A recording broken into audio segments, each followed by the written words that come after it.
Welcome to the Trust Factor Podcast, the only podcast that guarantees your success when you implement its divine age-old teachings. Good morning, everybody. Welcome to another episode of the Trust Factor Podcast. I'm really glad you can make it. We are into level 3 of emunah. Don't get discouraged if you're not at this level. Don't get discouraged even for a second. This is high-level stuff. Most people are not operating in this realm, but it's very important for you to understand the perspective in this realm because it's something to aspire to. If you don't have perspective on what you need to aspire to, then how do you know where you're going? So this is, if anything, for a lot of people who are already holding here, this is a reminder of what your life is currently like. Or if you've slipped, which we all do because that's what happens in life, we drift. If you've drifted, this brings you back to center. But if you've never come to this point before, that's okay too, because this is something to aspire to. You will hear these words and you will understand that there is a way of operating that will blow your mind. There's a way of operating, and there are real people who operate like this every single day, myself included to a certain extent. Obviously, we ebb and flow. Sometimes we're doing really well. We're firing on all cylinders. And sometimes we need some help. We're down and out. We need to be picked up. That's the way the world works, and it doesn't matter which level of emunah you're on. So just because we're talking about the third level of emunah doesn't mean you're always there, and doesn't mean that even if you are there, you're firing on all cylinders. There are different levels of spirituality that we face every single day. Sometimes we are on highs and sometimes we are on lows, but we're always striving to get back to that standard. Remember what I told you.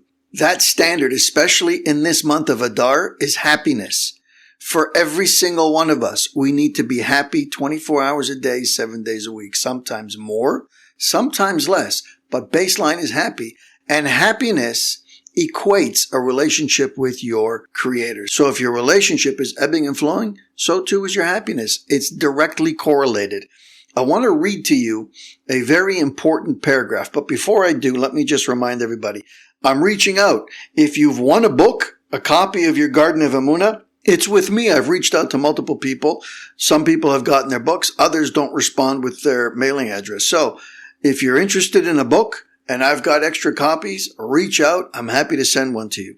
Let's get into this paragraph. It's very important how much can be said just in a one paragraph. Sometimes you can read a page, not in this book, but generally speaking, sometimes in many books, in most books, you can read page after page after page and not have anything to sink your teeth into. Come away feeling like you haven't gained anything. In this book, it's every single paragraph, and sometimes every single line within a paragraph is just so powerful. Certainly is not a page that I brush over here thinking, there's no content. That's very hard to come by in this book. Now, we're talking about somebody who's holding on the third level over here. So we're talking about somebody who walks with God, where we all want to be. Every day of our lives, we enlist Him in our day-to-day. Even in the mundane, we enlist Him. Even when we've done this activity that we're about to do, and we've done it by rote, even when I fix the same piece of machinery 1,000,000 times and I'm coming to do it again, it doesn't matter. I enlist Him every single time because that is the difference between success and failure. I can have success on my own, but it is much easier, much more efficient with my creator and much more meaningful. This is the paragraph. He's talking to somebody who walks with him. He says, after all, you believe that I'm all powerful and that I can easily help you with anything that you need. So why are you sad? Why are you depressed? I am the individual, he's saying, that has the ability to do everything and anything for you. I run this world. I created it. I maintain it. I provide for everybody specifically and exacting whatever their needs are the same way that I do for you. So what are you sad about? I don't understand. Why are you depressed? I have the ability to give you everything. All you need to do is connect to me. And then he says, am I incapable of rescuing you from whatever situation you're in? I'm the number one rescuer. I'm the police officer. I'm the Navy. I'm the Coast Guard. I'm the guy. I'm the rescue mission. I'm the entire team, the best one on planet Earth. There is no situation that you can get yourself into that I can't get you out of. So what are you worried about? He says, I want you to rejoice in everything that I've helped you with up until now. Look at what I've done for you in the past. And then ask for whatever you need from this point on. Guys, critical, okay? If you want the most assistance you will ever get in the world to be able to concretize your relationship with your Creator, to be able to be happy, because we've said there's a direct correlation. The closer you are to your Creator, the more you are aware of His presence in your life, the happier you are, the more fulfilled your life is. If you want that, here it is. Look at what I've done for you in the past, and then ask for whatever you need from this point on. Stop. What are you depressed about? What are you sad about? What are you jealous about? What are you angry about? Look at the house that you're living in. Look at the country that you're living in. Look at the job that you have, the business that you have. Look at how I've carried you. I've put your children through school. I've given you children. They're healthy. They're happy. They're capable. I've given you health. I've given you opportunities. Every morning you wake up, I pump your heart. I fill your lungs with oxygen. I give you eyesight. I give you hearing. I give you sense of touch and taste and smell. Look at the accomplishments that you've achieved. Everything has worked out for you. And if you're being really honest with yourself, look at your life and appreciate what you have, because there is no better way in the world to get more of what you have than to appreciate what you've already got. That is the formula for success. I've given you this example before. It's probably apropos that I remind you of it right now. You're invited to a friend's house for a delicious meal, and that friend whips up an unbelievable meal.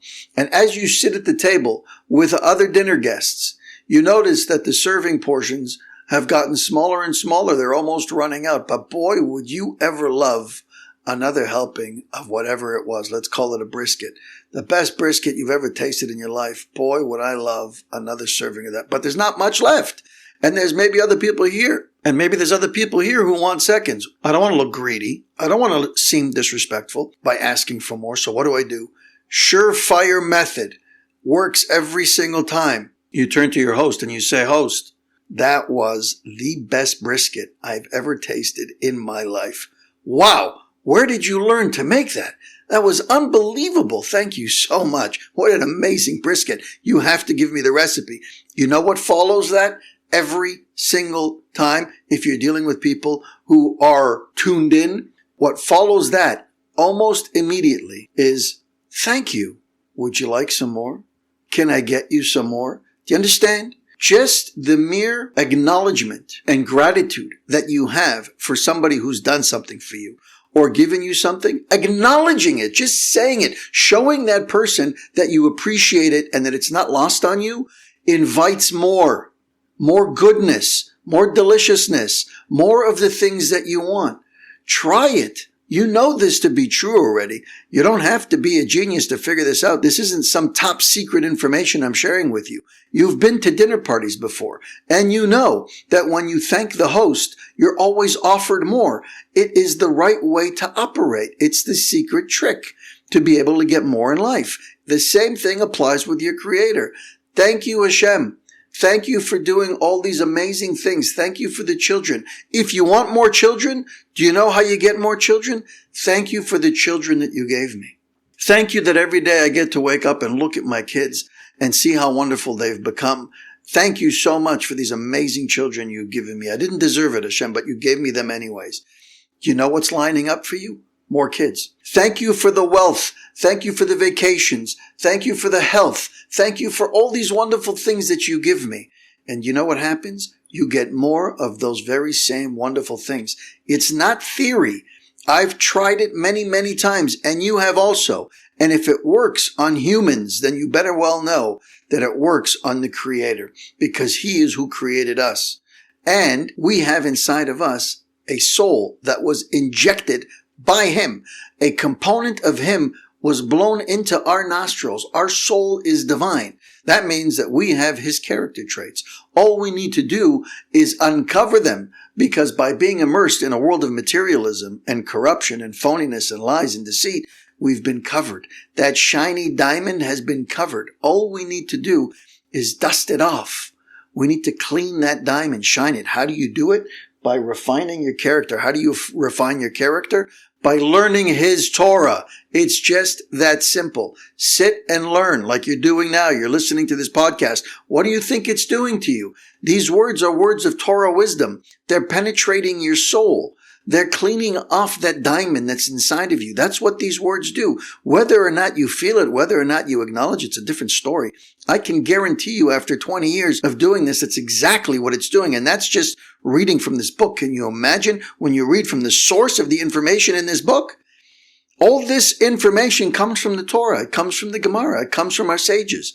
If you are gaining from this podcast, how much more so will you gain by sitting down with somebody qualified to teach you the source of this information? The first thing that a person is judged on when they come to the next world is their emunah. How much did they have in this world? How much sadness and self-persecution did you have? How much bitterness? That all stemmed from a life of a lack of emunah. That's one of the questions that they ask after 120 years. If a person would believe with complete emunah that the Creator is with him always and loves him always, listening to every prayer. What is that prayer? That prayer is me saying to my host, thank you for that delicious meal.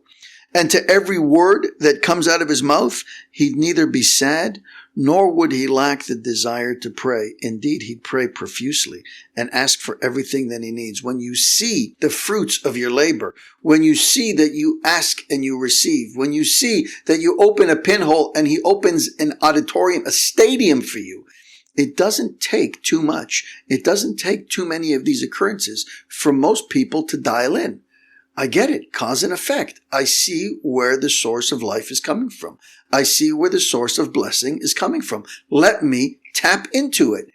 Only a fool would walk away from that. Only a fool would turn to flesh and blood and government and media and Hollywood and all of these self-serving individuals and institutions to try to provide for them what the Creator, the selfless Creator who has everything, and his entire purpose is just to give, just to do for us, just to take from his goodness and his knowledge and all of his wonderful character traits that are just serving humanity. And we can get it all from him. And I'm looking to human beings and I'm looking to government leaders. Are you kidding? It doesn't make any sense that yet we've been programmed that way. And so the purpose of this podcast, and hopefully we're succeeding, is to undo all of the damage that's been done through generations of secular teachings, secular societies that are all self-serving, and to instill within you this unbelievable knowledge of where your energy and your attention should be focused on your Creator, your loving Creator. There's only one. And he runs the show, my friends. He wants a relationship with you. You can tap into it.